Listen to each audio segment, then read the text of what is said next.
Hi, today I'm going to show you a very easy and quick okra recipe. We're making this for half kg of okra.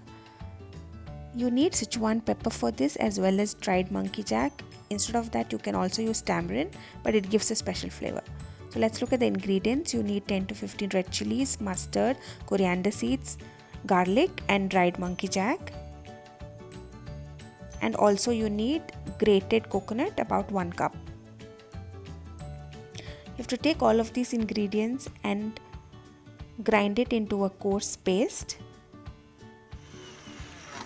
And the end, add 10 dried Sichuan peppers and just pulse it so that you can break it. It's got a very pungent flavor, so don't grind it fully. Now add the cut lady's finger and the masala. Mix them together.